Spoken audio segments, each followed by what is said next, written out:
Godzilla Minus One has finally released in theaters, and it has exploded in popularity. Fans and critics alike seem to be in agreement the film is a masterpiece. Taking us back to the horror elements of the original, Godzilla is a true force of nature, seeking revenge on humanity for inciting its mutated creation. There's tons of drama, action, carnage, tension, and heart in the film that all leads us to the climactic ending. But what happened?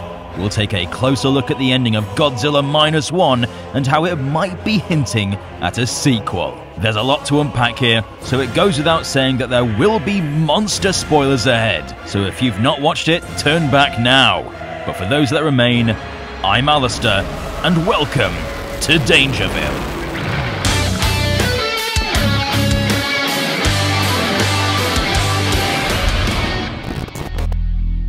Godzilla Minus One throughout harks back to the 1954 original. It's dark, Godzilla is a real threat, and Japan must unite if it must defeat this titanic beast.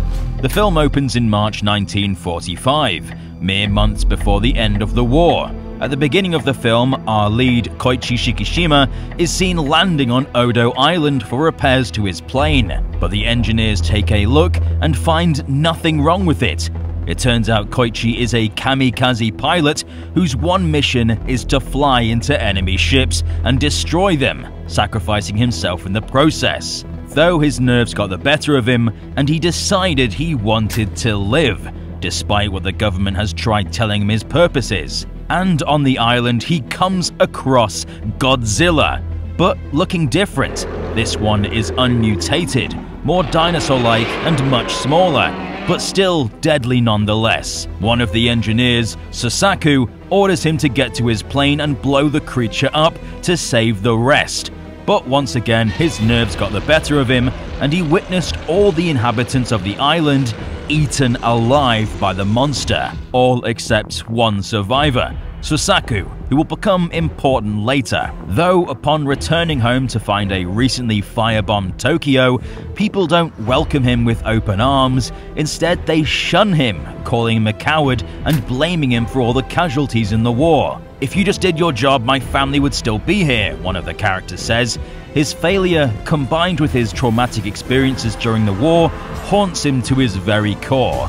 When he sleeps, he returns back to that island to witness his failure all over again, seeing Godzilla tear through the engineers. When Godzilla returns to Japan in his newly mutated form, following a 1946 nuclear bomb test, it kills his only closest friend, Noriko, and thousands of others by blasting its atomic breath at the heart of Ginza. Koichi, now plagued with guilt and anguish, finds a new purpose in life, and that's to die while taking Godzilla with him. So Kenji hatches up a plan that's unlike anything seen from a Godzilla film. They plan to lower the water's buoyancy, sinking Godzilla to a depth of 1,500 meters, in hopes that the pressure will crush the creature. But if it doesn't work, they have a backup plan: to rise it back to the surface with balloons at such a speed where it'll be killed through the explosive decompression. They manage to lure Godzilla to the area of attack, and then they activate the device, which creates bubbles lowering the water's buoyancy.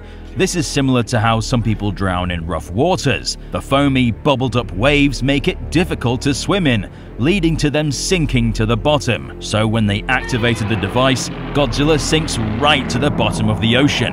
However, Godzilla begins tugging at the cables. The plan didn't work. The king of the monsters is still alive, so they commence Plan B, to rise him to the surface, which, if you've seen what happens to deep-sea creatures that are quickly brought to the surface, would be extremely gruesome. They manage to force Godzilla up to 800 meters, but then it breaks free and stays put, avoiding the rapid decompression.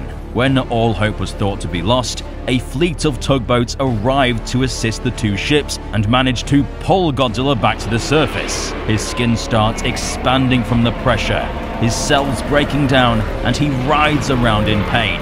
But Koichi, who felt like the plan wouldn't work, recruited Susaku, the engineer from Odo Island, to repair a broken-down Shinden fighter, and load it with explosives so he can fly directly into Godzilla's mouth, blowing it up from the inside, taking his own life in the process. And when Godzilla started charging up his atomic breath once again, pointed right at the civilians helming the mission, Koichi took his fighter and flew into Godzilla's mouth, blowing it up from the inside.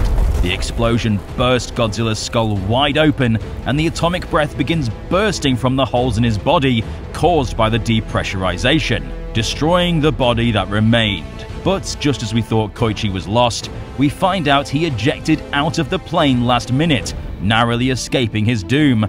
Finally able to live with himself, now his war is over. He returns to Tokyo, where it turns out Noriko is still alive, recovered from the wreckage, be it with some wounds and radiation sickness from the blast, and Koichi can finally live in peace. But the final shot of the film reveals the mutilated corpse of Godzilla, faintly glowing. It began regenerating. Just as the humans thought they were safe, the threat of another attack looms overhead.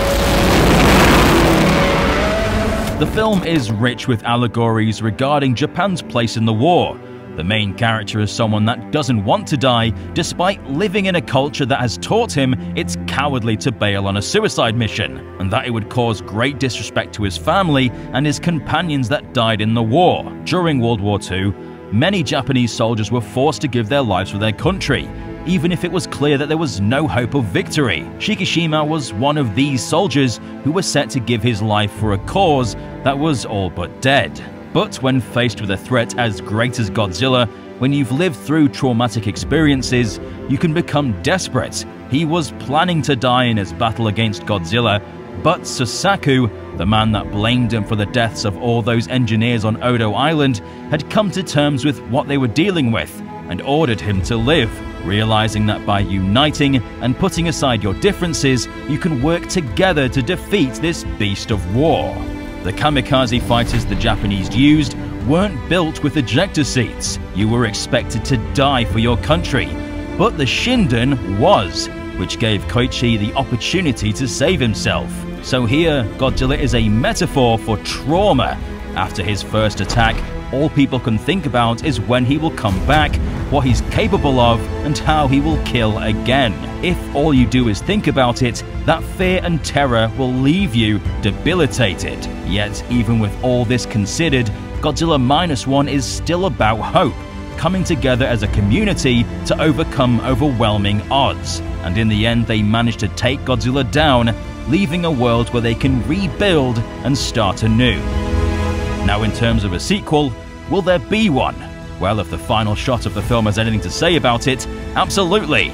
We see Godzilla's corpse begin regenerating and regrowing, and the iconic Godzilla music bombastically starts back up, implying this won't be the last time we see this king of the monsters. And since it's doing so well critically and at the box office, a sequel is practically guaranteed. Although, what would happen in the sequel? Would Godzilla fight another giant monster like Anguirus, or would it be another solo Godzilla film? Let us know what you'd like to see from a Minus One sequel in the comment section down below. We have tons more Godzilla content to come, so subscribe and stomp the notification button to keep up to date with all the news. And be sure to give this video a big Kong-sized thumbs up. I've been Alistair, and we'll see you residents in the next one.